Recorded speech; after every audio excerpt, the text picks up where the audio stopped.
మెదక్ బరిలో కేసీఆర్ సిట్టింగ్ ఎంపీలకు ticket cut.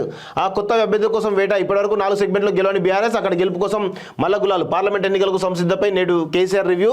Parliament ఎన్నికల్లో మెదక్ సెగ్మెంట్ నుంచి గులాబీ బాస్ కేసీఆర్ పోటీ చేయనున్నట్టు తెలుస్తోంది.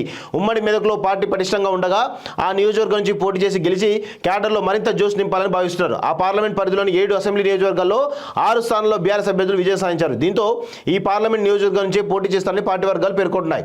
ఆర్థిక పరిపుష్టి ఉన్నవారిపై ఫోకస్ అట. అంటే ఎవరు పోటీ చేసినా బీఆర్ఎస్కి మాత్రం నేను చెప్తున్నా కదా, ఒక్క సీటు అంటే కేసీఆర్ పోటీ చేస్తే ఈ సీటుకి మాత్రమే గెలిచే అవకాశం ఉంటుంది. ఇక్కడ కూడా ఓడిపోయే అవకాశం ఉంటుంది వాస్తవంగా.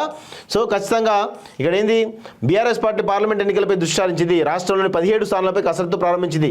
అసెంబ్లీ ఎన్నికల ఫలితాల ప్రభావం క్యాడర్పై లేకుండా చేయాలని భావిస్తూ అన్ని స్థానాల్లో పాగవేయాలని ప్రణాళిక రూపొందిస్తున్నది. ప్రస్తుతం పెద్దపల్లి, నాగర్ కర్నూలు, ఖమ్మం, మహబూబ్నగర్, మెదక్, మహబాద్, చేవెళ్ల, వరంగల్, జైరాబాద్ పార్లమెంట్ స్థానాలు బీఆర్ఎస్ ఖాతాలో ఉన్నాయి. అయితే సిట్టింగ్ ఎంపీల్లో కొంతమందికి పార్టీ టికెట్ ఇవ్వడం లేదని విశ్వసనీయ సమాచారం.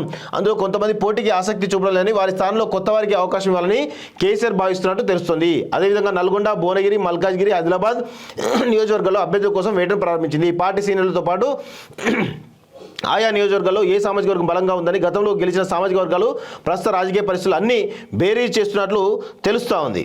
సో ఇక్కడ కేసీఆర్ ఒకవేళ పోటీ చేస్తే, మెదక్ నుంచి పోటీ చేస్తే కేసీఆర్ తప్ప అన్ని స్థానాలు కూడా ఈరోజు కాంగ్రెస్ బీజేపీ మాత్రం పంచుకుంటే వాస్తవంగా ఒకటి ఎంఐఎం పోతుంది, ఒకటి ఈయనకు పోతుంది. 15 సీట్లలో ఇక కాంగ్రెస్ బీజేపీ మాత్రం కొట్లాడుకొని వాళ్ళు ఎన్ని గెలుస్తారో ఇక వాళ్ళకి తెలియాలి వాస్తవంగా.